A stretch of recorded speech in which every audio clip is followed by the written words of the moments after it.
Bharatiya Janata party के मैं शीर्ष नेतृत्व का धन्यवाद करता हूं कि समय रहते चारों लोकसभा के लिए पार्टी के प्रत्याशी घोषित हो चुके हैं और उस दृष्टि से चारों लोकसभा क्षेत्र में भारतीय जनता पार्टी के प्रत्याशी जनसंपर्क में जुट चुके हैं।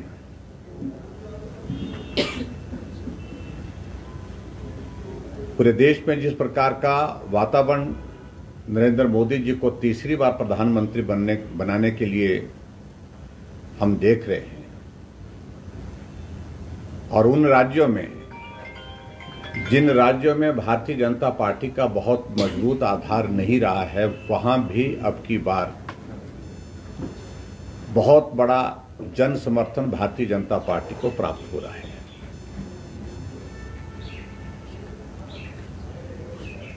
हिमाचल के संदर्भ में जहां चारों लोकसभा सीट का हम अब जिक्र करते हैं, हमीरपुर लोकसभा से अनुराग ठाकुर जी हमारी पार्टी के प्रत्याशी हैं, केंद्रीय मंत्री हैं और निश्चित रूप से 4 बार जीतने के पश्चात 5वीं बार ऐतिहासिक जीत उनकी होने वाली है। मैं पिछले कल ही हमीरपुर लोकसभा क्षेत्र के बिलासपुर में, झंडूता में, घुमारवीं में था और जहां हम इस बात को हम देख रहे हैं कि अब की बार की जीत बहुत बड़ी जीत वहां पर होने वाली है और शायद इस बात को भी मैं कह सकता हूं कि आज तक की सबसे बड़ी जीत भी हो सकती है।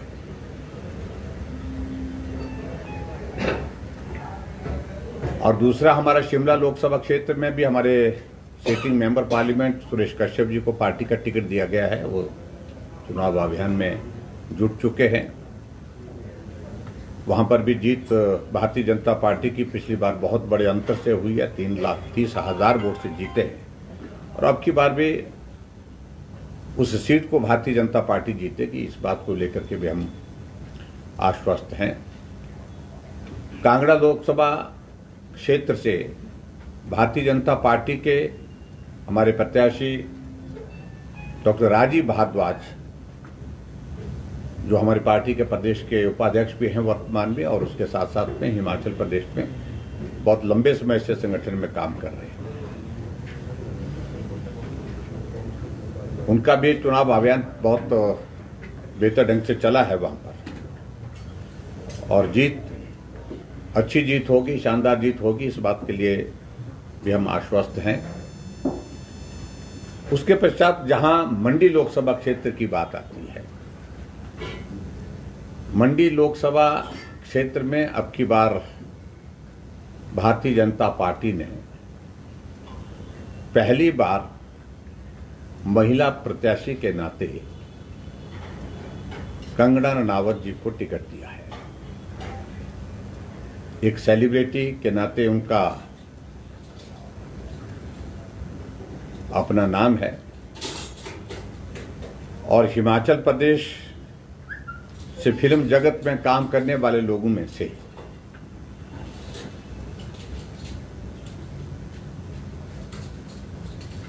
उन्होंने बहुत परिश्रम और मेहनत के साथ अपनी एक पहचान बनाई है और कंगना जी का मंडी लोकसभा क्षेत्र के 6 विधानसभा क्षेत्र में अभी तक हमने दौरा करा करके उनका परिचय, उसके साथ लोगों के साथ मिलने का कार्यक्रम वो पूर्ण हो चुका है और 10 तारीख के पश्चात 10 तारीख को फिर वो वापस यहाँ हिमाचल प्रदेश में मंडी में आ जाएंगी। 11 तारीख से उनका प्रवास अगला कुल्लू जिला का शुरू हो रहा है।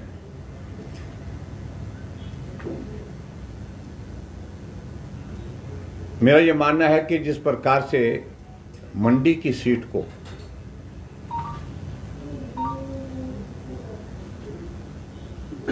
एक जिसको कहा जा रहा है कि एक हॉट सीट ये अब की बार होगी, चाहे वो इस सेलिब्रिटी के कारण है, चाहे वो कांग्रेस पार्टी की ओर से जिन नामों का जिक्र हो रहा है चुनाव में, मुझे मालूम नहीं कौन आएंगे, और पहले वो ना करते रहे हैं, अब हाँ करने लगे हैं। वो कांग्रेस पार्टी का निर्णय होगा, जो भी इनको कैंडिडेट उतारना है, लेकिन भारतीय जनता पार्टी का कैंडिडेट मैदान में है। और मुझे पूरा भरोसा है कि निश्चित रूप से मंडी लोकसभा क्षेत्र में भी अब की बार जो समर्थन भारतीय जनता पार्टी को मिल रहा है, नरेंद्र मोदी जी को देश का प्रधानमंत्री बनाने के लिए मिल रहा है, उसमें निश्चित रूप से मंडी की जीत भी सुनिश्चित है और बहुत बड़े अंतर के साथ हम इस सीट को जीतने की दिशा में आगे बढ़कर के काम करेंगे। जहां तक पॉलिटिकल सिनेरियो है हिमाचल प्रदेश के संदर्भ में, मैं उसमें थोड़ा सा मैं जरूर कहना चाहूंगा। आजकल हम रोजाना कांग्रेस पार्टी के नेताओं की ओर से, खासतौर से कभी मुख्यमंत्री, कभी उप मुख्यमंत्री, कभी उनका कोई मंत्री या कोई नेता, जो राजनीतिक दृष्टि से हिमाचल प्रदेश में जो एक दृश्य आज की तारीख में है, उसका जिक्र वो करते हैं। मैं बड़ा साफ कहना चाह रहा हूं, 15 महीने की सरकार हिमाचल प्रदेश में मुख्यमंत्री सुखविंदर सिंह सुक्खू जी के नेतृत्व में हर क्षेत्र में डिलीवर करने में असफल हुई है, पूर्ण रूप से असफल हुई है। और उसका जीता जागता उदाहरण ये जो पॉलिटिकल टर्मोइल हिमाचल प्रदेश में देखने को मिला है, उसको आप आसानी से समझ सकते हैं। जहां मुख्यमंत्री बार बार इस बात का जिक्र करने की कोशिश कर रहे हैं कि सारी चीज के लिए दोषी है तो भारतीय जनता पार्टी है, हमारी सरकार को गिराने के लिए भारतीय जनता पार्टी प्रयत्न कर रही है। और जिस प्रकार से उन्होंने पब्लिक मीटिंग में जो कांग्रेस के विधायक जिनका सस्पेंशन नहीं, जिनका निष्कासन हुआ, यानी कि उनकी सदस्यता समाप्त हुई, उनका भी जिक्र करते हुए और निर्दलीय विधायकों के ऊपर पैसे के जिक्र में कुछ बातें, टिप्पणियां की, मैं समझता हूं वो बहुत दुर्भाग्यपूर्ण है।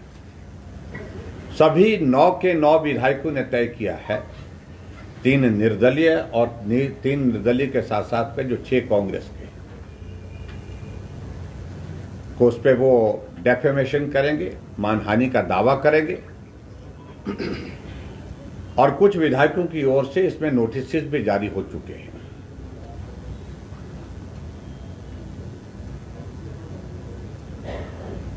मुख्यमंत्री एक जिम्मेवार व्यक्ति होता है और उनको हर बात को जिम्मेवारी के साथ कहना चाहिए होता है।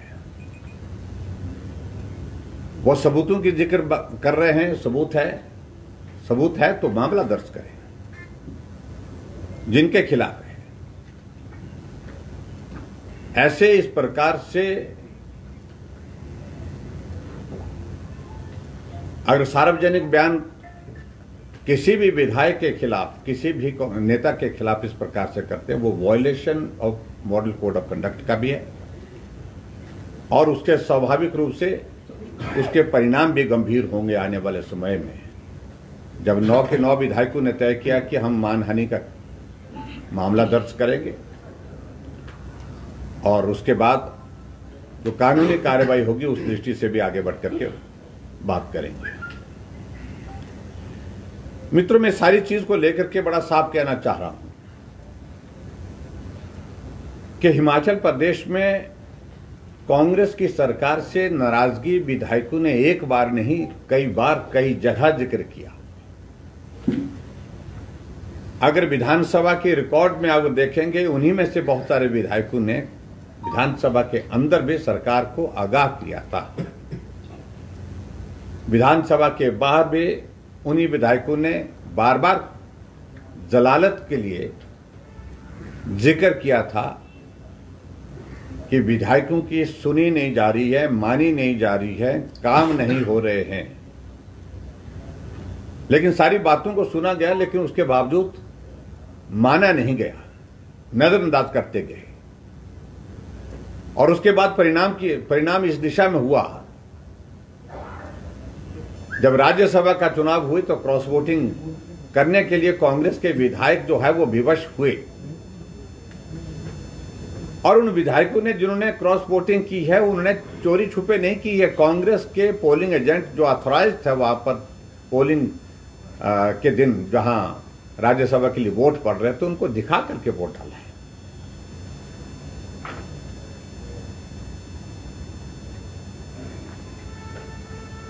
और किसी सरकार की चलाने के लिए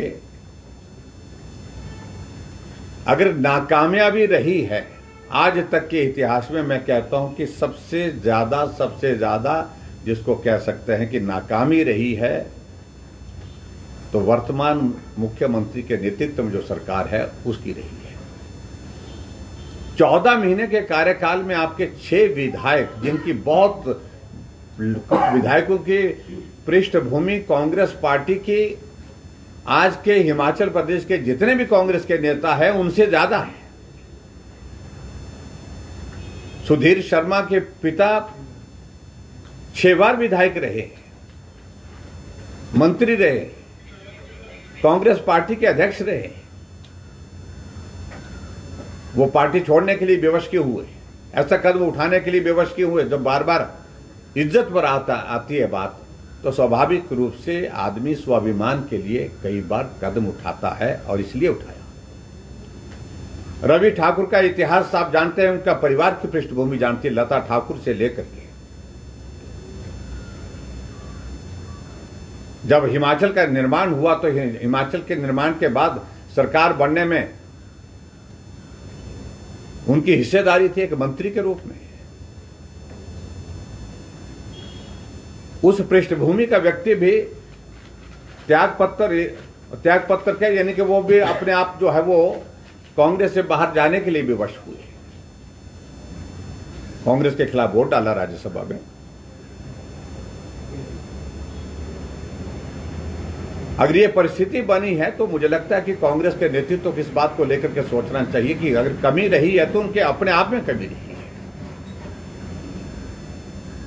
और इसके लिए किसी को दोष देने की आवश्यकता नहीं है। आप कल्पना करिए, कांग्रेस का मंत्रिमंडल से त्यागपत्र देता है 14 महीने की सरकार में, कौन उसके लिए दोषी है?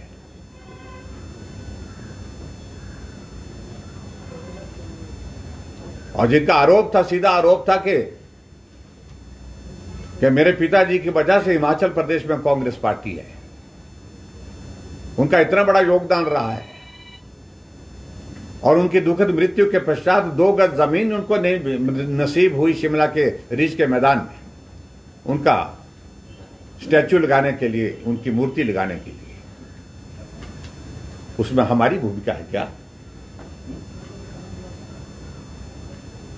कांग्रेस के एक मंत्रिमंडल के बैठक से उठ करके रोते रोते बाहर चले जाते हैं, उसमें भी हमारी भूमिका है क्या? कांग्रेस पार्टी की वर्तमान में प्रदेश के अध्यक्ष जो मंडी के सांसद हैं, वो एक बार नहीं 20 बार उन्होंने बयान दे दिया,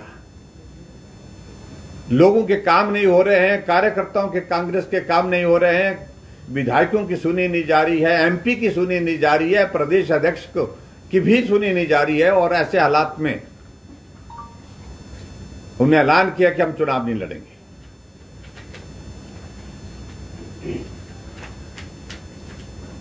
इसलिए चुनाव नहीं लड़ेंगे क्योंकि काम नहीं हुए, लोगों के बीच में कैसे जाएंगे, कैसे वोट मांगेंगे? इसमें हमारा कसूर है क्या? ये सारी चीजें होने के बावजूद जिस तरह से एक माहौल खड़ा करने की कोशिश कर रहे हैं मुख्यमंत्री जी और उनके मंत्री लोग, कि सरकार को गिराने की कोशिश हुई, मैं बड़ा साफ कहना चाहता हूं, ये सरकार है ही नहीं। आज की तारीख में सरकार गिर चुकी है, नजरों से भी और बहुमत से भी।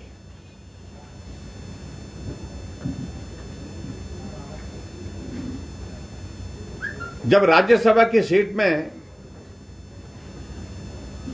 इनके 43 विधायकों से संख्या 34 पर पहुंचती है और भाजपा की 25 से 34 पर पहुंचती है और अंततः भाजपा की जीत होती है, तो नैतिकता तो ये बनती थी कि मुख्यमंत्री को त्यागपत्र देना चाहिए था, क्योंकि उनके नेतृत्व में सरकार राज्यसभा में जीत दिलाने में वो असफल रहे, बहुमत होने के बावजूद भी वो हार गए।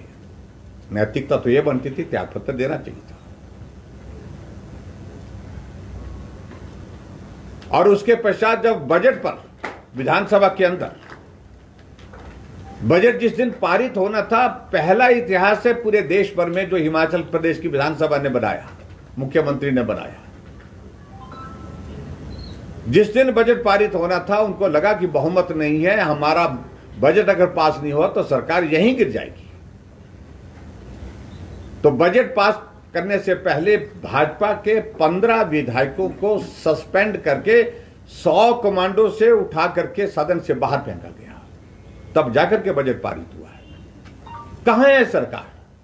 काहे की सरकार है? सरकार है ही नहीं, मैं कह रहा हूं, बड़ा साफ कह रहा हूं। ये टेक्निकल चीजों को टेक्निकल ग्राउंड पर सरकार है, अन्यथा हिमाचल प्रदेश में अगर लोकतांत्रिक व्यवस्था के अनुरूप हम अगर बात कहें, राज्यसभा में वो हारे। बजट पारित उस सूरत में किया गया जब भारतीय जनता पार्टी के 15 विधायकों को सस्पेंड करके 100 कमांडो से वहां से उठा करके बाहर फेंका, तब जाकर के बजट पारित हुआ है। कहां है सरकार?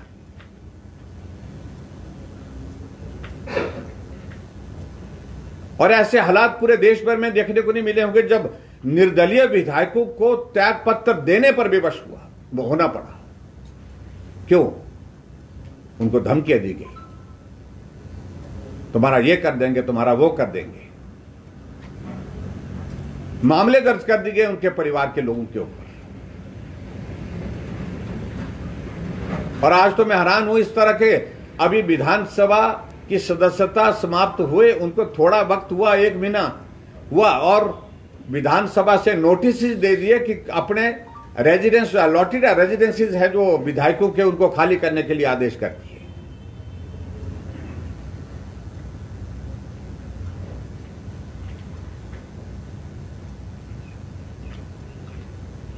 इतनी गिरावट सोच में आ गई कांग्रेस के नेताओं की, यह हैरानी की बात है।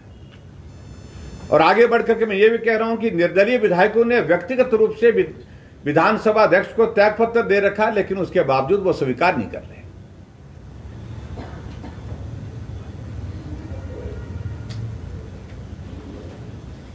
निर्दलीय विधायकों को 5 साल के लिए विधायक चुन करके आता है, वो 15 महीने में त्यागपत्र देने के लिए विवश क्यों हो रहा है? विवश इसलिए हो रहा है कि जिस प्रकार से सरकार विधायकों को चुने वो प्रतिनिधि को प्रताड़ित कर रही है, उनके खिलाफ मामले दर्ज कर रही है, ये आज से पहले कभी नहीं हुआ। हमने राजनीति में बहुत लड़ाई देखी है, लेकिन इस तरह की लड़ाई, इस नीच स्तर की लड़ाई हमने पहली बार हम देख रहे हैं।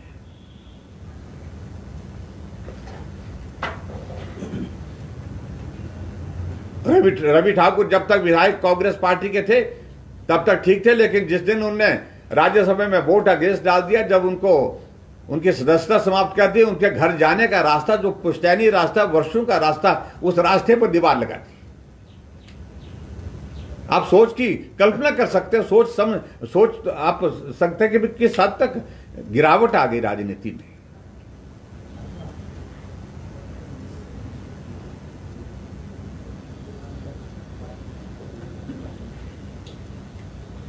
और इसलिए मैं आज आप सबके बीच में यह जरूर कहना चाहता हूं कि हिमाचल प्रदेश में यह पहली बार मुझे लगता है कि इस तरह का एक दौर आया है जहां लोकसभा के चुनाव के साथ विधानसभा के भी 6 उपचुनाव होने जा रहे हैं। 6 उपचुनाव की घोषणा हो चुकी है और 3 उपचुनाव अगर टेक्निकल ग्राउंड पे सारी चीजों को लेकर के होते हैं, अगर ये भी साथ हो जाते हैं, जिनका अभी तक इस्तीफा स्वीकार नहीं किया गया है, जबकि नियम यह कहता है अगर विधायक व्यक्तिगत रूप से विधानसभा अध्यक्ष को त्यागपत्र देते हैं तो उसको तत्काल स्वीकार किया जाता है। यह हमारे रूल्स हैं, यह हमारे हिमाचल प्रदेश की विधानसभा के पूरे देश के ही। सुप्रीम कोर्ट की ऑलरेडी जजमेंट है कि व्यक्तिगत रूप से कोई विधायक अगर त्यागपत्र देता है विधानसभा के अध्यक्ष के बाद, उसमें कोई क्लैरिफिकेशन और क्लैरिफिकेशन के अलावा कोई वेरिफिकेशन करने की आवश्यकता ही नहीं है, उसको तत्काल स्वीकार करना चाहिए। हम इस सारे मामले को लेकर के आने वाले समय में अदालत में भी जा रहे हैं।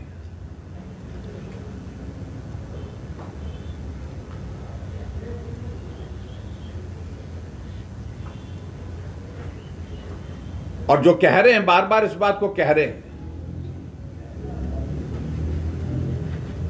कि धन बल के आधार पर सरकार को गिराने की कोशिश हो रही है। हम धन बल का नहीं, हम जन बल का इस्तेमाल तो जरूर करेंगे, क्योंकि ये उपचुनाव जब 9 हो जाएंगे और 9 उपचुनाव में कांग्रेस अगर हार जाती है तो निश्चित रूप से हिमाचल प्रदेश में सरकार कांग्रेस की अल्पमत में आ जाएगी और उसके बाद सरकार चली जाएगी। इसलिए मैं उस पर ज्यादा अब कहने नहीं चाह रहा हूं। मैं कुल मिलाकर के यही कहना चाह रहा हूं कि हिमाचल प्रदेश में सरकार आज की तारीख में सत्ता में रहने का नैतिक अधिकार खो चुकी है।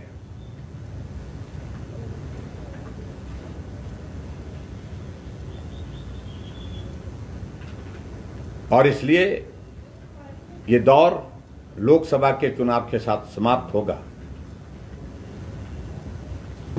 जब 9 उपचुनाव का परिणाम आएगा, 4 लोकसभा की सीटों का परिणाम आएगा, हम चारों सीटों पर लोकसभा में भी जीतेंगे और उसके साथ साथ में जो उपचुनाव है उसमें भी भारतीय जनता पार्टी की जीत होगी, ऐसा मुझे पूरा भरोसा है, पूरा विश्वास है। मुझे सिर्फ इतना कहना है। Thank you.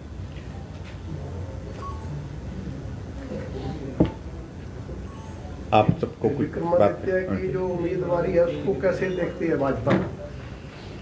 देखिए, जब तक कांग्रेस पार्टी की ओर से ये घोषणा नहीं होती है तब तक के लिए मैं कोई टिप्पणी नहीं करना चाहता हूं। लेकिन मैं इतना जरूर कहना चाहता हूं कि उनकी माताजी ने स्वयं स्वीकार किया है कि बहुत जलालत हुई है, न लोगों के काम हुए, न हमारे काम हुए, न कार्यकर्ताओं के काम हुए। ऐसे हालात में चुनाव नहीं लड़ा जा सकता। अगर माताजी जो पार्टी की उनकी अध्यक्षा है, उनकी अगर ये भावना है, उस भावना को ध्यान में रखते हुए मुझे लगता है कि शायद वो चुनाव लड़ने का निर्णय करेंगे या नहीं करेंगे, इस पर मैं उन पर ही छोड़ देता हूं। लेकिन मंडी सीट की बात अगर मैं कहूं, हालात वैसे नहीं है जैसे लोग सोचते हैं, जैसे वो लोग सोचते हैं। ये हमेशा के लिए कांग्रेस की नहीं है ये सीट।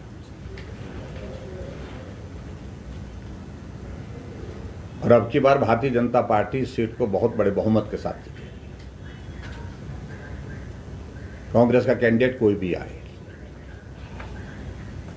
ठाकुर साहब, ये मंडी संसदीय क्षेत्र में जैसे कंगना जी को प्रत्याशी जो है बीजेपी की तरफ से डिक्लेयर किया गया, despite without consultation of state leadership, एक हिसाब से कैसे देखिए पार्टी का देखो तो कुछ पार्टी लीडर जो है विद इन पार्टी भी नाराज चल रहे हैं, इसको कैसे देखते हैं, कैसे स्ट्रीमलाइन? देखिए, पार्टी का कार्यकर्ता हमारे जब टिकट के लिए आवेदन करते हैं, टिकट के लिए आग्रह करते हैं, जब टिकट मिलता है तो खुशी होती है, नहीं मिलता तो थोड़ी निराशा होती है, इसमें दो राय नहीं। लेकिन फिर भी उसके बावजूद ऐसा नहीं है, सब लोगों से बातचीत हो गई है, सब लोग काम में जुट गए हैं, काम में लग गए हैं। और कुछ लोगों से और भी बात करने की आवश्यकता करेंगे, बात करेंगे बैठ करके बात। वो हमारे घर का परिवार का मामला है, मुझे लगता है कि ऐसी स्थिति है ही नहीं। भीष्म सिंह तो नाराज चले थे, क्या उनसे बात हुई है, विस्तार से बात हुई है, राष्ट्रीय अध्यक्ष जी से भी बात हो गई है, मैं व्यक्तिगत रूप से भी उनसे गया हूँ, मिल करके आया हूँ, और भी उनके साथ बात करने की ये होगी, जरूरत होगी तो हम बैठ के बात करेंगे। सर, अजय राणा जी भी नहीं दिख रहे। मैं इतना कहना हूँ कि अजय राणा जी हमारे साथ थे, कल भी साथ थे, वो साथ हैं, पार्टी के समर्पित कार्यकर्ता हैं, उनकी ओर से कोई इस बात को लेकर के नहीं। अभी तो कैंपेन अभी शुरू होना है। अब आपको बताऊं कि अभी कांग्रेस के तो कैंडिडेट बता रहे हैं, मुझे जानकारी मिले कि अभी तो शायद 14-15 तारीख के बाद होंगे। हमारा कैंडिडेट तो अभी 6-7 सीटों का, हाँ जी, 6 कॉन्स्टिट्यूंसी में टूर भी करके आए, तो इसलिए अभी बहुत अर्ली है। सब लोग आएंगे, सब लोग काम में जुटेंगे। सर, विक्रमादित्य जी के द्वारा सोशल मीडिया पर आरोप लगाए जा रहे हैं कंगना जी को लेकर, सर उसमें सर गौमांस तक के आरोप लगाए जा रहे हैं, क्या मैं समझता हूँ बहुत दुर्भाग्यपूर्ण है। तथ्य पर जाना चाहिए, तथ्य क्या है मैं उसमें बड़ा साफ कहना चाह रहा हूँ। सिरे से खारिज उन्होंने भी किया है इस सारे आरोप को, और उन्होंने भी, और ऐसी बातों को लेकर के मुझे नहीं लगता है कि किसी के व्यक्तिगत इस पर जो है इस तरह की बातें करनी चाहिए। और मैं यही कहूँगा कि हमारे पार्टी की जो नेतृत्व की बात आती है, जहाँ उन्होंने निर्णय किया है और उसमें प्रमुख लोगों से कंसल्टेशन के बाद वो सारा किया है, उसमें मुझे लगता है कि कोई इस तरह की बात नहीं है। और बड़ा साफ कह रहा हूँ कि जब कंगना जी ने ही सिरे से इस बात को नकारा है कि ये सत्य नहीं है, नहीं है तो नहीं है। इसको ज़्यादा तुल देने की आवश्यकता, इसको बहुत इस तरह से उठाने की आवश्यकता नहीं है। तो कुछ चीज़ों को लेकर के, और ये बहुत सेंसिटिव है, और ये अगर बहुत ज़्यादा इस मसले को इस तरह से उठाने की कोशिश होगी तो स्वाभाविक रूप से ये इलेक्शन कमीशन में भी हम इसके बारे में शिकायत करेंगे। सर, देश का चुनाव है, देश में इसी वर्ष से नई शिक्षा नीति लागू हो रही है। इसमें बड़े ड्रास्टिक चेंजेस हैं, जैसे छोटे बच्चों को 2 साल का इंतजार है, पीएचडी खत्म हो गई, डायरेक्ट प्रोफेसर उसके लिए नेट क्वालिफाई से काफी है। क्या लगता है आपको यूथ इसके साथ है? जो ईज ऑफ चेंज दिया है सब्जेक्ट्स को लेकर, साइंस वाला कॉमर्स और शिफ्टिंग जो प्लस 2 के बाद भी आसान कर दी गई, आपको लगता है यूथ इसके साथ देगा? तो मुझे लगता है कि यूथ के लिए, कुछ लोगों के लिए तो एक पर्टिकुलर ये जिस इशू पर आप बात कर रहे हैं, इस कंसर्न जो है वो अभी तक तो मैं ज़्यादा कोई टिप्पणी नहीं करना चाहता हूँ। लेकिन यूथ बहुत बड़ी तादाद में, यूथ की अगर लीडर के नाते अगर पूरे जितने भी दलों के नेता हैं देश के अंदर, तो उनकी चॉइस, पहली चॉइस अगर है तो नरेंद्र मोदी जी है। और ऐसे विषयों पर मुझे नहीं लगता है कि यूथ बहुत ज़्यादा ये करेंगे। क्योंकि वोट देश के लिए है, ये वोट देश के लिए है। देश कैसा चाहिए, देश में नेतृत्व कैसा चाहिए, इस बात को लेकर के ध्यान में रखते हुए नौजवान और सभी लोग वोट करते हैं लोकसभा के चुनाव में। इश्यूज बहुत सारे होते हैं, लेकिन जब लक्ष्य बड़ा होता है तो उसमें सीधी सी बात आती है, जब देश सामने होता है, नेतृत्व सामने होता है, तो देश, भारत और नेतृत्व नरेंद्र मोदी, ये पहली चॉइस हमारे युवाओं की है। और युवाओं की ये चॉइस आज से नहीं, 2014 के चुनाव से भी अभी तक उसी तरह से कायम है। मोदी जी देश के प्रधानमंत्री होने चाहिए।